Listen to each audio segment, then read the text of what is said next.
Este hombre era conocido como un hombre de oración. Era un hombre que tenía responsabilidades en el ministerio por un llamado que Dios le hizo a pastorear, por decirlo de alguna manera, niños. Él nunca pidió dinero a nadie para sostener a cientos y miles de niños. Él doblaba sus rodillas constantemente, todos los días, suplicándole al Señor que proveyera aquellas cosas básicas que Él le daba a los niños. 3 comidas al día, zapatos, ropa, un techo, agua, luz y todos los productos de higiene que usted conoce. Pero él rogaba a Dios. Su arma era la oración. Este hombre, además de eso, registraba en sus libros cada donación que le daban y la tenía abierta para cualquiera que quisiera llegar a revisar, para que se dieran cuenta de su integridad. Cada mañana, después del desayuno, en ese orfanatorio, en el primero que en él comenzó, y eso se hacía en todos los demás que se abrieron, había un momento de oración y lectura de las Escrituras. Cada niño recibía una Biblia al salir del orfanato. 2 pares de ropa, de prendas de ropa para poder vestirse no como alguien que no tuviera, sino como alguien que, aparte de haber recibido una educación, se presentara como alguien que podía ser digno de trabajar. Salían bien vestidos del orfanatorio y salían educados. Y todo lo había conseguido este hombre, que usted ya lo identificó, George Mueller, como a través de la oración. Los recursos no eran recursos que una empresa daba, o que él pedía, sino que todo lo hacía orando y orando para que Dios convirtiera a esos niños. Fue tanta la influencia de Mueller que los lugares donde empezó, él era un extranjero en Inglaterra haciendo eso, las minas que estaban cerca del orfanatorio no tenían trabajadores para que le ayudaran, les ayudaran en todo lo que ellos querían hacer, porque estos niños salían educados para hacer otro tipo de trabajos. Así que era una labor completa, y aparte de eso, un trabajo muy fuerte. Tal vez el más difícil era el hecho de que él dependía completamente, porque creía en la soberanía de Dios, de la oración. Y esto obviamente dentro de eso está implícito que él oraba por esos niños porque los amaba, y hacía todo eso porque los amaba. Y eso tiene que ver con nuestro texto, hermano. Porque al igual que John Mueller, que él oraba por esos niños para que Dios los convirtiera y para que los que estaban convertidos pudieran perseverar constantemente en el Evangelio, Pablo aquí está haciendo eso. Así que hoy en nuestro texto aprenderemos 3 distintivos que te enseñan a orar por el amor, porque el amor abunde, porque el amor abunde en tu pueblo, 3 distintivos que te enseñan a orar para que el amor abunde en tus hermanos, los que están aquí. Y esto es lo que Pablo precisamente está diciendo. El primer punto es: ora por crecimiento. El segundo punto es: ora por constancia. Y el tercer punto es: ora por copiosidad, es decir, llenura. Ora por crecimiento, ora por constancia y ora por copiosidad. Y el primer punto está en el versículo 9, ora por crecimiento. Y dice así el texto: y esto pido en oración. Pablo está pidiendo en oración. ¿Qué es lo que va a pedir? Aquí en este primer versículo está esa idea. Pablo está pidiendo en oración. ¿Qué está pidiendo? Que vuestro amor abunde aún más y más en conocimiento verdadero y en todo discernimiento. El propósito de Pablo al orar es que el amor de los creyentes en Filipos abundara en amor. Abundara en amor, pero que abundara, luego él pone ese superlativo, más y más. Esto está indicando la intención de esta oración de Pablo. Pero la intención, porque lo vemos en toda la oración, por lo que va a decir más adelante, de que él sabía que eso se iba a cumplir para un creyente. Él estaba rogando De hecho, esta expresión se puede traducir como el propósito de que su amor abunde. El propósito de su oración es que el amor abunde, aún más y más y más en la vida del creyente. Algunas veces nosotros lo que hacemos es criticar los pecados de los hermanos, en vez de orar por ellos. Y Pablo está haciendo esto. El texto es hermoso y esto pido en oración, que vuestro amor abunde aún más y más. Pablo está hablando sobre eso.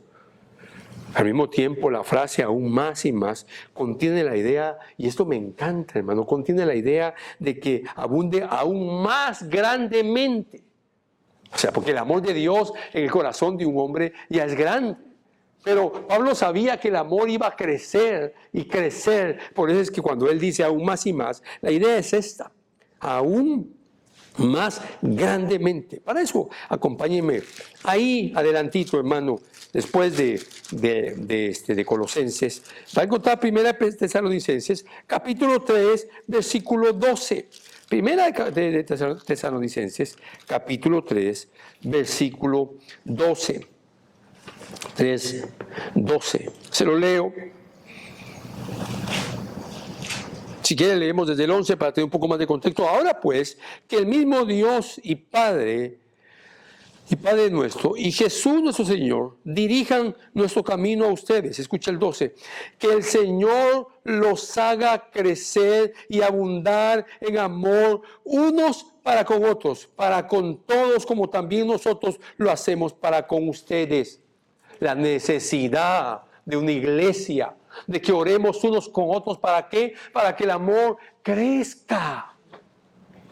Cuando un matrimonio está pasando problemas y de repente alguno de los dos dice: bueno, hermano, tengo un problema, ya no amo a mi esposo.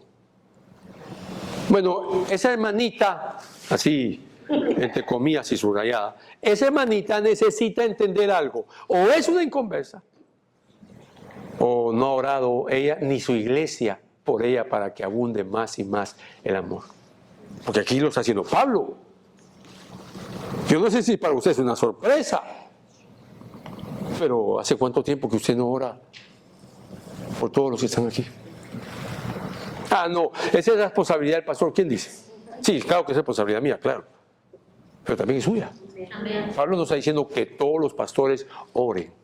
No, él está diciendo, aquí está diciendo yo, y esto pido en oración. Pablo está modelando en varios pasajes de Filipenses y también de otras cartas cómo debe orar la iglesia y por qué debe orar la iglesia y por quién debe orar la iglesia. Es tan importante. Yo no encuentro tantos textos en la Biblia para que el soltero ore con quién se va a casar. Pero sí encuentro para que ore unos por otros. Porque hay libros y libros escritos de cómo orar por el esposo que Dios le va a dar. Bueno, yo le voy a dar un texto para si está preocupado por eso. Pablo dice casi con quien quiera, pero que sea en el Señor. No es que no tenga que orar, pero aquí es importante entender esto, lo que está pasando, digamos, en este texto. También esa expresión, y te pido en oración, es también de que vuestro amor abunde aún más y más, ese superlativo, que abunde más y más. También se puede entender como una manifestación más evidente de amor de los unos a los otros. El amor, hermano, tiene evidencias. No se me haga el que no entiende. Tiene evidencias. Y el amor se evidencia dando tiempo, escuchando, orando. Y cuando la persona tiene alguna necesidad, y no siempre es económica. De repente hay una pareja que ya tiene 2 años de no poder salir porque tiene 3 hijos pequeños y ofrézcase usted para ir a cuidar a los niños. Es que a mí no me gustan los niños. Si no se trata de que le gusten o no, se trata del amor. Así que es importante entender esto. Pablo ora para que el amor de los creyentes llegue a la cima más alta. Los niños quieren ser altos y se están más de media. Y está bien. Como deberíamos anhelar nosotros tener una estatura alta en el amor, hermano, como Cristo Jesús. Llamarnos. Cuando uno está pasando una situación difícil con un familiar que está enfermo, como últimamente estamos viendo en diferentes familias, es el momento de que su amor llegue a la cima. Porque Dios, el ejemplo maravilloso en las Escrituras es que Dios demostró su amor dando lo que más amaba. ¿Y sabe a quién amaba? ¿A quién es lo que más amaba? Dios o ama más a su Hijo. Así que tenemos ese ejemplo. Si ese amor fuera como las olas, Pablo hubiera dicho: Señor, te pido porque el amor de Dios crezca como la ola más grande. Tal vez él no conoció Hawái, como las olas de Hawái, Señor. Pero nosotros sí. Pero tal vez tu amor no es como las olas de Hawái, sino como la gota que sale de la llave del zinc donde estás, en tu casa. Pero cuando está cerrada y como tiene alguna fuga, se sale esa gota de vez en cuando. Están secos. Algunos están secos de amor. Hay una preocupación seca, hermano, por los que están al lado. Entonces es muy importante entenderlo. Entonces nos preguntamos, debemos de preguntarnos, ¿en qué debe abundar más y más el amor del creyente? Porque aquí ya está hablando de un crecimiento. Y el texto nos responde: y te pido en oración que vuestro amor abunde aún más y más, y va a dar cuatro virtudes. La primera es en conocimiento verdadero. Y la segunda, en todo discernimiento. En este texto hay dos. Y por eso es importante entenderlo, hermano. Porque el amor nunca marcha solo, nunca. El amor, sin todas las demás virtudes que la Biblia habla, es una especie de romanticismo. Yo amé a esta mujer con todo mi corazón. Y después de 20 años, yo odio a esta mujer con todo mi corazón. ¿Qué tipo de amor es? Es un amor no bíblico. El amor va acompañado, hermano, de las grandes virtudes bíblicas. Aquí hay dos: conocimiento y discernimiento. Y Pablo ora para que, es importante entender esto, ora para que el amor de sus hermanos crezca en todo conocimiento verdadero. Esta primera verdad, amados hermanos, está señalando un conocimiento experimental profundo de Cristo. Es decir, es conocer a Cristo. Y si usted no me cree, acompáñeme a Efesios, solo unas hojas atrás. El capítulo 1, versículo 17 al 23. Se lo voy a leer por causa del tiempo. Mire lo que dice el capítulo 1 de Efesios, versículo 17. Pido, de nuevo, que el Dios de nuestro Señor Jesucristo, el Padre de gloria, les dé espíritu de sabiduría y de revelación en un mejor conocimiento de Él. Ahí estaba pidiendo por conocimiento, pero un mejor conocimiento ¿de quién? De Cristo. Y vuelve a recalcar Pablo en el 18: mi oración es que los ojos de su corazón les sean iluminados para que sepan cuál es la esperanza de su llamamiento, cuáles son las riquezas de la gloria de su herencia en los santos, y cuál es la extraordinaria grandeza de su poder para con nosotros que creemos conforme a la eficacia de la fuerza de su poder. Ese poder obró en Cristo cuando lo resucitó entre los muertos y lo sentó a su diestra en los lugares celestiales, muy por encima de todo principado, autoridad, poder, dominio y de todo nombre que se nombra, no solo en este siglo, sino también en el venidero. Y todo lo sometió bajo sus pies y a él lo dio por cabeza sobre todas las cosas, a la iglesia, lo cual es su cuerpo, la plenitud de aquel que lo llena todo en todo. Una descripción de la grandeza de Cristo Jesús. Una descripción, amados hermanos, de que el poder que levantó al Señor Jesucristo de los muertos es el poder que actúa en un creyente. Y por eso Pablo está pidiendo aquí también que los creyentes conozcan conozcan ese poder. No es un conocimiento intelectual, aunque eso no hay problema. Efesios 3:14.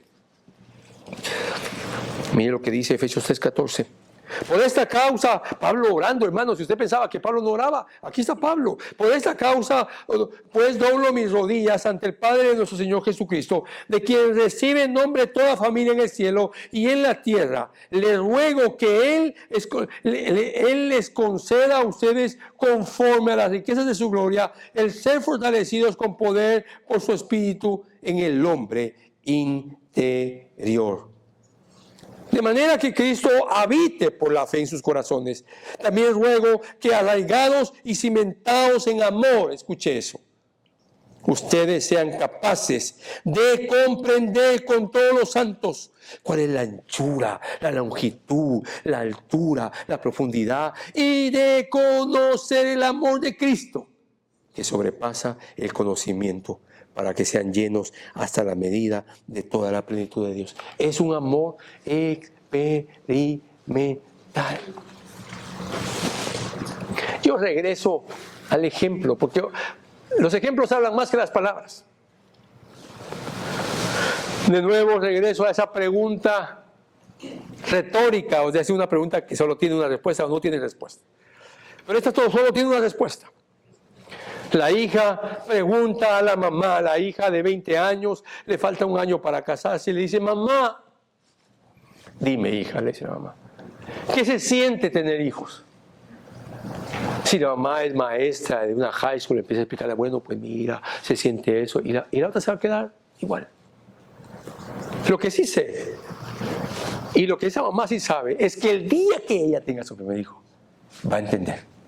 Es un conocimiento, entonces, ¿qué? Experimental. Lo está experimentando. Por eso su vida de niño era la más feliz para usted y para mí. Porque usted no tenía que pagar la renta, no tenía que pagar la luz, no tenía que traer dinero para la comida. Usted solo se sentaba a pedir comida. ¿Se recuerda? Queremos comer. Pero ahora es diferente. Esa vida se terminó. Aquí está Pablo orando para que los creyentes crezcan en ese conocimiento experimental.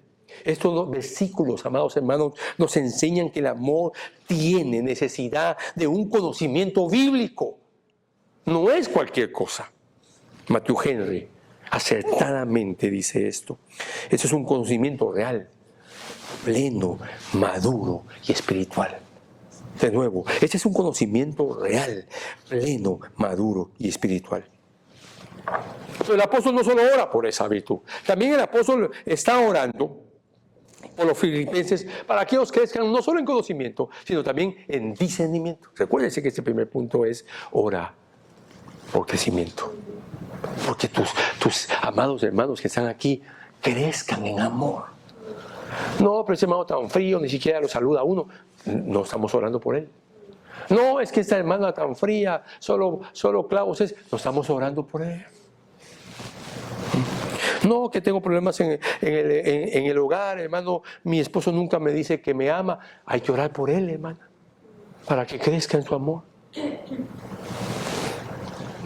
Y luego contesta: no, es que él no ha nacido de nuevo. Yo le voy a decir lo que me dijo alguna vez a mí un profesor cuando nos puso un ejemplo en consejería. Fulano de tal, esto y esto y esto y esto. ¿Tú cuál es tu diagnóstico? Y yo escribí como 5 párrafos y puse: no he nacido de nuevo.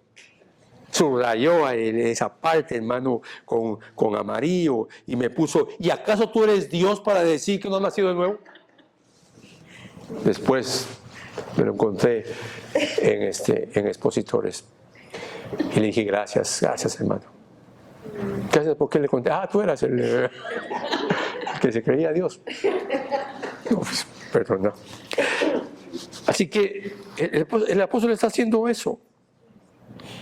Esto es, o esto se puede entender como el hecho, el sentido, es un sentido estético, o mejor dicho, es lo que se conoce como la teología ética, la manera en que respondemos a la sana doctrina. La manera en que vivimos, hermano, la manera en que vivimos dice mucho de cuánto estamos entendiendo. Así que aquí está esto al servicio de un creyente, lo cual es importante. Al no tener ese discernimiento, ese discernimiento habla de entender lo que está pasando. Debo entender lo que está pasando.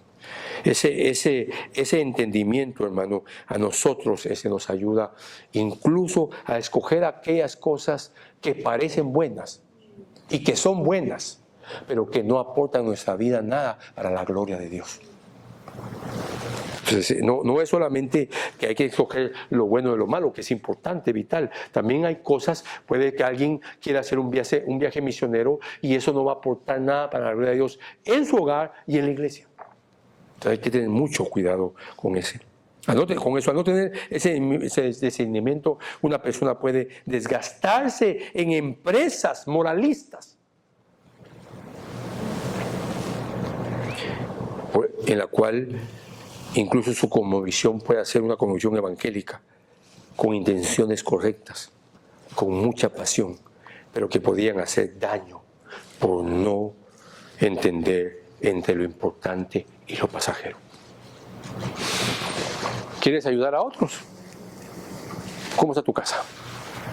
Si en la casa no está ese ejemplo, entonces primero eres misionero de tu casa. Y después puedes dar lo que has recibido. Espero estarme explicando. Entonces, mis amados hermanos, debes orar por tus hermanos en Cristo, para que crezcan abundantemente en su amor. Pero no es el único caso que menciona Pablo.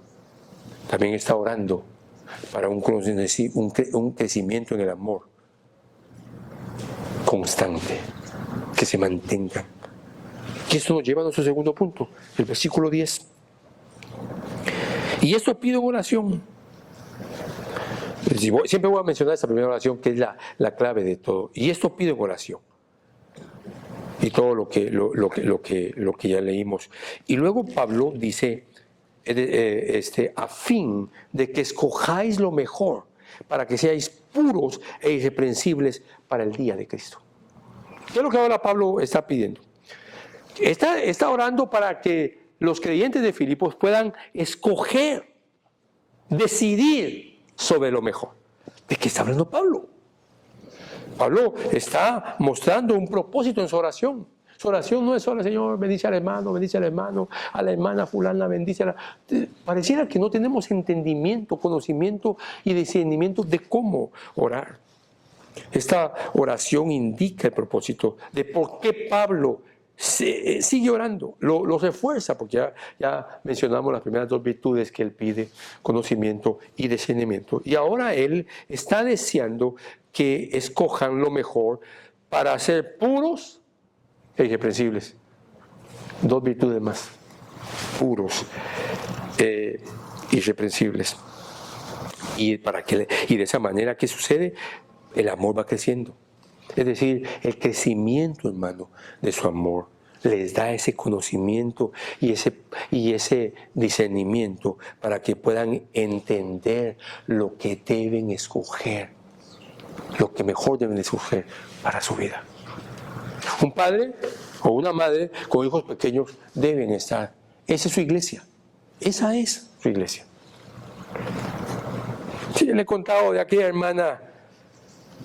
Habían tantas hermanas que se acercaban a Spurgeon después de que predicaba, pero no, algunas a bendecirlo y otras a reclamarle. Pastor, qué bendición, Pastor Spurgeon, la prédica que usted dio, que queremos de hacer misiones. Yo quiero salir a predicar, pastor. Sí, entonces Spurgeon le dijo, bueno, si quieres salir, si quieres predicar, tienes 9 hijos, así que predícales hasta que el último se vaya de la casa. Él tenía esa perspicacia de poder responder. Mira, ahí en Filipenses capítulo 4, no es el único versículo que lo menciona, pero ahí en Filipenses, vaya conmigo, al capítulo 4, versículo 8 al 9. Dice, por lo demás, hermanos, todo lo que es verdadero, todo lo que es digno, todo lo justo, todo lo puro, todo lo amable, todo lo honorable, si hay alguna virtud o algo que se merece elogio, en esto mediten. Lo que también han aprendido y recibido y oído y visto de mí, esto practiquen y el Dios de paz estará con ustedes. Está hablando posiblemente, está hablando precisamente de esta verdad, para que sean puros. Y entonces da en Filipenses 4, del 8 al 9, da ese panorama de cómo una mente pura piensa. Colosenses 3, es decir, que piensa en las cosas de arriba. La oración continúa a fin de que escojáis lo mejor, para que seáis puros e irreprensibles. Detrás de esa primera palabra o adjetivo puros, hermano, se nos ofrece probablemente la imagen de los metales, donde pasaban en fuego para quitarles toda la escoria, el oro, la plata. Y lo que Pablo está haciendo es utilizando esa palabra, que se utilizaba esa palabra puro para hablar de esos metales. Lo que está diciendo, orando, es que Dios los purifique para que sean cada día más puros, para que su amor sea más puro, que siga creciendo en ese amor, que tiene conocimiento, que tiene discernimiento, ese amor que cada vez es más puro. ¿A qué se está refiriendo Pablo? ¿Se ha dado cuenta? ¿A usted le ha pasado? Tal vez yo soy el único que necesita que su amor crezca. Que usted mira a alguien y dice, se mira como que está contaminado, se mira haragán, se mira feo. ¿Qué está pasando cuando uno piensa así? ¿Sabe? Le he contado esto, que una vez, cuando terminé el servicio, una hermana me dijo, hermano, ¿no le va la corbata? Me recordé cuando se lo habían dicho a Spurgeon también, me sentí bien porque se lo había dicho alguna vez a Spurgeon. ¿Pero qué estaba haciendo la hermana ahí? Yo predicando y iba viendo la corbata. Me aseguré que siempre me fue la corbata y fuera con mi ropa para no distraer a nadie. Así que detrás de ese primer adjetivo, hermano, se ofrece esa palabra, esa imagen de metales preciosos, libres de escoria, sin mezcla. Y esa es la pureza que Dios quiere, en un sentido espiritual, totalmente puros. La segunda palabra, el segundo adjetivo, irreprensibles, a fin de que escojáis lo mejor. O sea, mire, ahora con el discernimiento, con el conocimiento y el discernimiento, el amor de Dios puede escoger lo mejor. ¿Con qué propósito? Para que seamos puros e irreprensibles. Esa palabra, hermano, ilustra la idea de llegar a ese destino propuesto, que es el día del Señor Jesucristo, sin contratiempos, sin lesiones.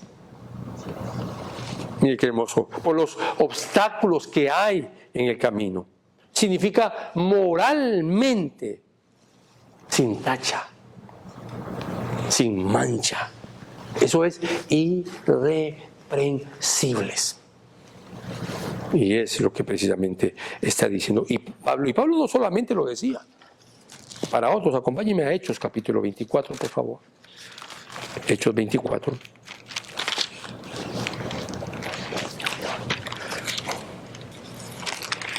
(24:16).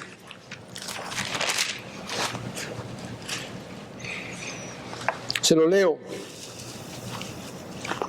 Por esto, yo también me esfuerzo por conservar siempre una conciencia irreprensible delante de Dios y delante de los hombres. Entonces, ¿a qué nos llamaron a los creyentes? A ser irreprensibles, sin tacha. Un camino moralmente puro, íntegro. La oración, entonces, mis hermanos, que Pablo hace por los filipenses, contiene esas facultades en las cuales Pablo sabe que han sido ejercitados o que quiere que sean ejercitados. Él quiere que ellos puedan escoger entre el bien y no el mal.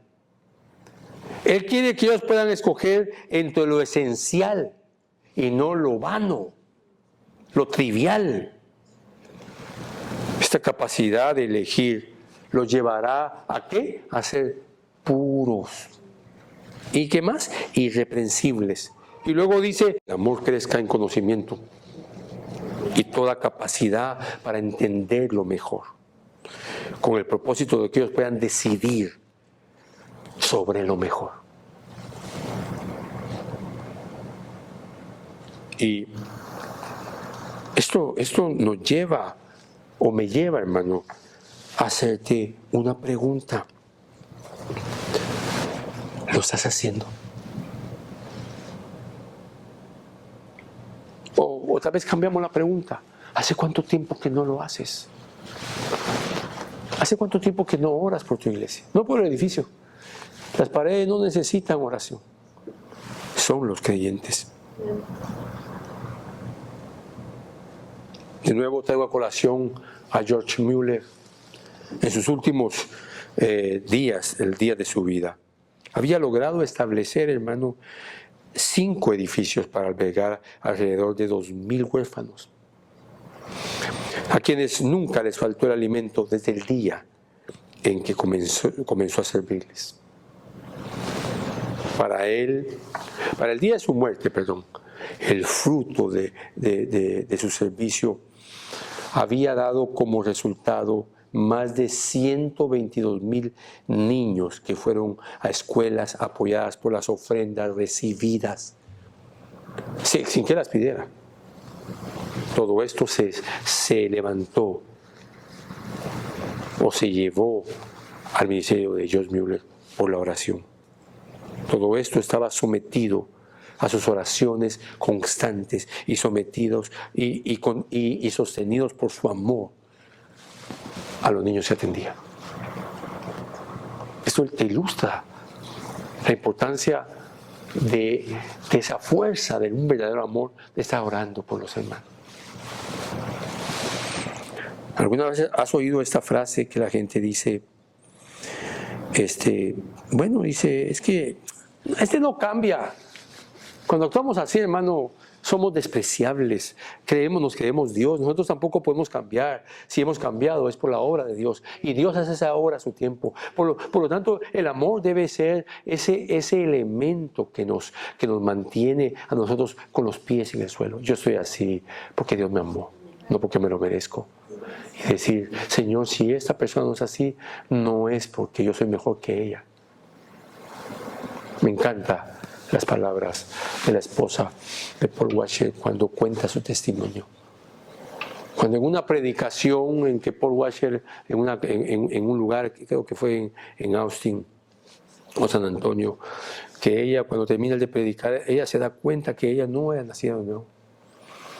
Y cuando van de regreso en el carro, ella le dice a Paul Washer, a su esposo le dice, yo creo que no soy nacido de nuevo.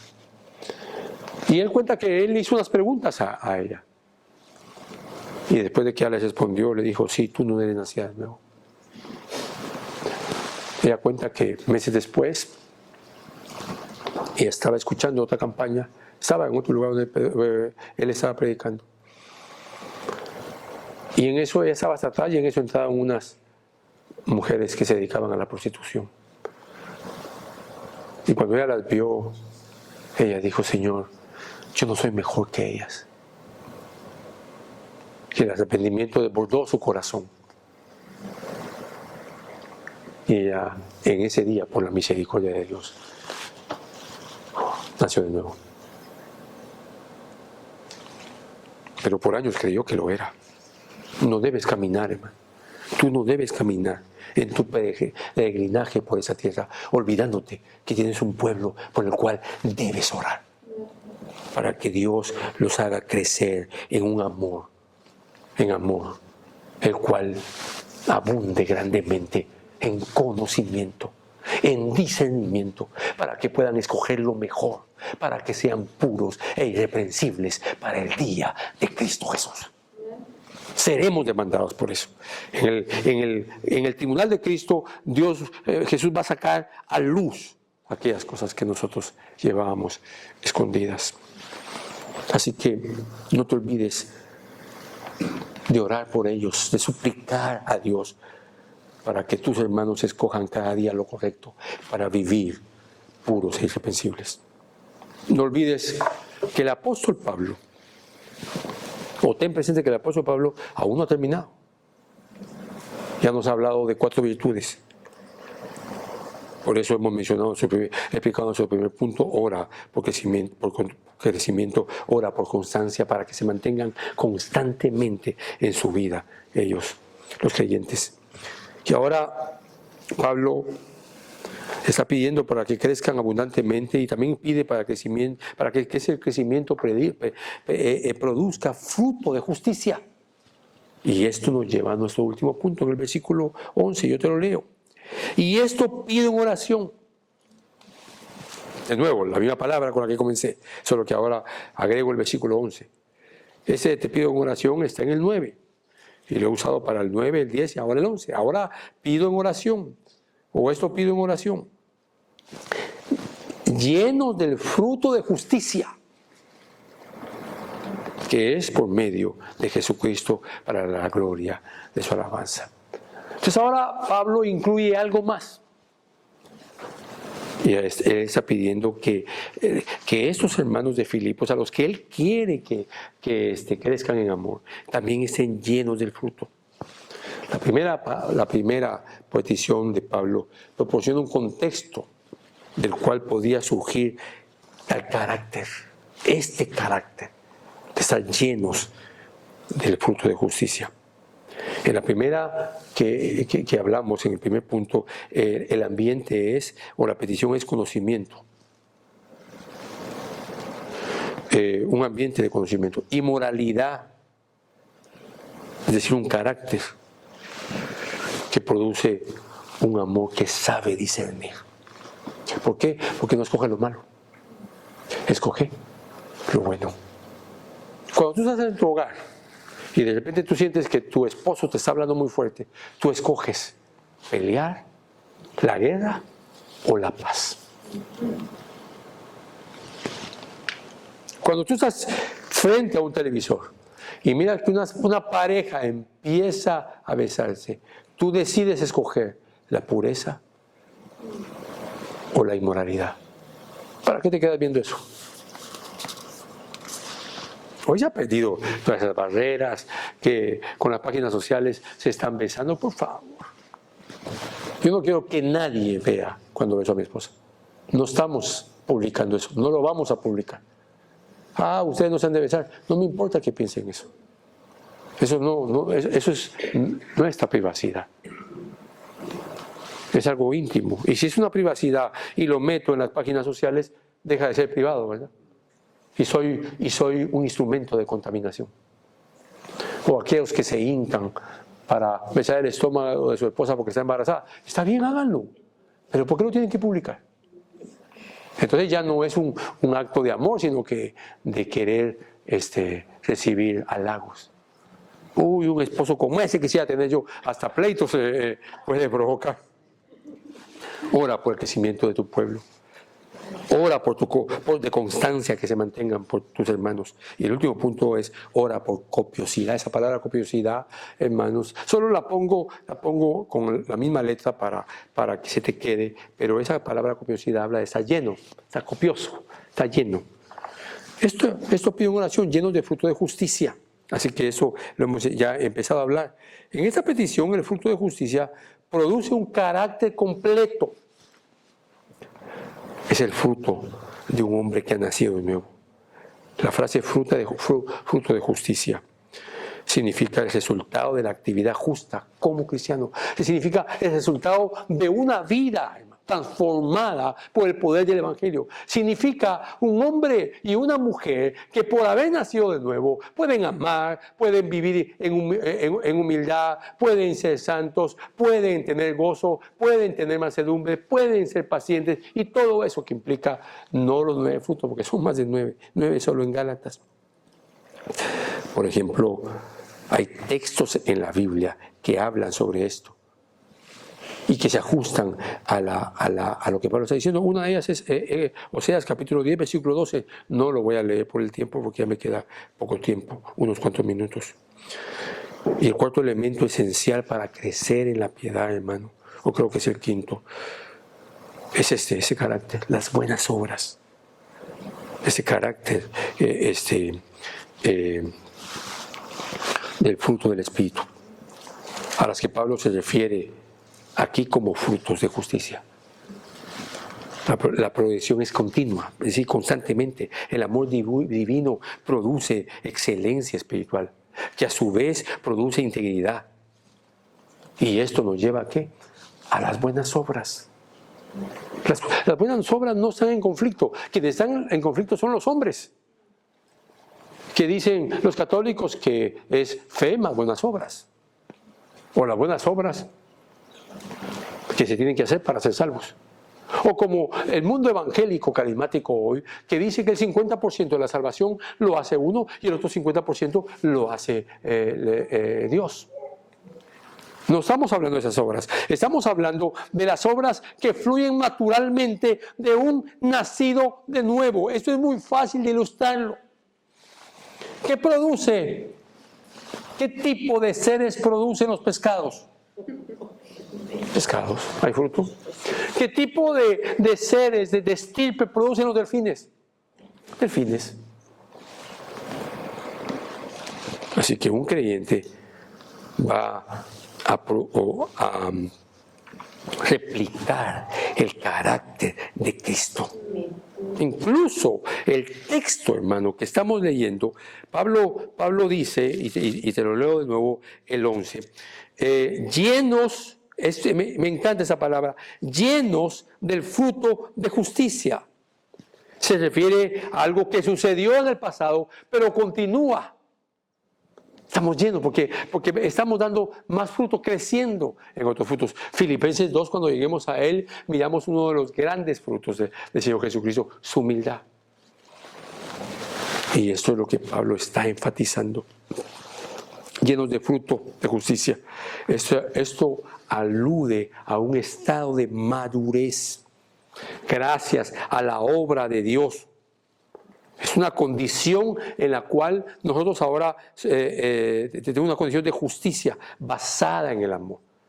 Es decir, somos justos porque Él nos amó, pero también nos ha justificado, que significa somos seres diferentes, tenemos una naturaleza, pero totalmente diferente. Ya no comemos lo que comen los cerdos, sino que comemos lo que comen las ovejas, porque somos ovejas. Y esto es importante. Así que hay una idea de esto en el Antiguo Testamento. Acompáñame a Proverbios capítulo 3. Una imagen, hay varias, pero solo Proverbios capítulo 11, porque es una imagen muy hermosa. Y aquí estaba ese carácter de justicia. Proverbios 11:30. Pero leo. El fruto del justo es árbol de vida, y el que gana almas es sabio. El justo del fruto lo compara como un árbol de vida. ¿Por qué? Porque el árbol de vida, ¿qué hace? Da fruto. Aquí no estamos peleando si tú eres creyente o no. No estamos peleando para nada. Aquí lo que tú tienes que definir es si eres un árbol con fruto o un árbol plástico. Que sí, es un árbol, pero es sin vida. Es lo que establece esta verdad, la excelencia, la integridad basada, todo esto, hermano, la justicia basada en el amor, la excelencia y la integridad que Pablo ha explicado. Los frutos de justicia en Proverbios 11:30 es una ilustración que nos ayuda. Lo que en el Nuevo Testamento cambia un poco, o no cambia, hay una idea todavía más clara sobre esto. Si quieres me acompañas a Santiago capítulo 3, Santiago 3, por favor, vamos a leer el versículo 18, y aquí es donde entendemos con mayor claridad esto. Escuche el 17, pero la sabiduría de lo alto es primeramente pura, después pacífica, amable, condescendiente, llena de misericordia, de buenos frutos, sin vacilación, sin hipocresía, y la semilla cuyo fruto es la justicia se siembra en paz por aquellos que hacen la paz. Así que, pero la sabiduría de lo alto es primeramente pura y después pacífica, amable, condescendiente, llena de misericordia. Está describiendo el carácter. ¿Cómo se debe de ver un creyente? El propósito de Dios, hermano, es producir tales obras en los creyentes. Y por eso Pablo, ¿qué está haciendo? Orando. Orando para que los de Filipo crezcan. Orando también para que los filipenses sean constantes, los creyentes. Y orando para que tengan una vida copiosa, llenos de esta verdad. El propósito de Dios es producir tales obras en el creyente. ¿Se recuerda usted de Juan 15, el Evangelio de Juan? Usted se lo debe de saber de memoria. Está hablando de la vid. Juan, no de David, sino de la vid. Juan capítulo 15. Te lo leo así rápidamente. Yo soy la vid verdadera, 15:1, y mi Padre es el viñador. Todo sarmiento que en mí no da fruto, lo quita, y todo el que da fruto lo poda para que dé más fruto. Ustedes ya están limpios por la palabra que les he hablado. Permanezcan en mí y yo en ustedes. Como el sarmiento no puede dar fruto por sí mismo si no permanece en la vid, así tampoco ustedes si no permanecen en mí. Entonces, la demanda es que hemos sido injertados en Él y por lo tanto podemos nosotros estar en Él. Y estoy finalizando, hermano, y quiero contar una última ilustración de John Mueller. Era un extranjero en Inglaterra. Él recaudó de rodillas cada centavo para su maravilloso ministerio, porque amaba a esos niños, a través de una oración incesante, persistente, agradecida y una fe inquebrantable a Dios. ¿Sabe qué necesita esta iglesia? Sus oraciones. ¿Cómo me encantaría decir, vamos a recoger una ofrenda de oraciones? Para que usted traiga un papelito comprometiéndose a que va a orar, pero no lo voy a hacer. Debes orar, mi hermano, por tu pueblo. ¿Quién es tu pueblo? Los que han sido redimidos por el Señor. ¿Por qué debes orar? Para que su amor continúe creciendo y pueda ser lleno de ese fruto. Debes orar para que ese amor crezca en conocimiento y en discernimiento. Debes orar para que ese amor sea un amor que vaya avanzando, de tal manera que puedan escoger lo mejor para ser puros e irreprensibles. Y debes orar para que ese amor los llene de frutos de justicia, estén llenos de una vida que ha sido justificada, salvada, pero que hayan frutos para ello. Así que, ¿qué has aprendido hoy? Has aprendido las verdades que te enseñan a orar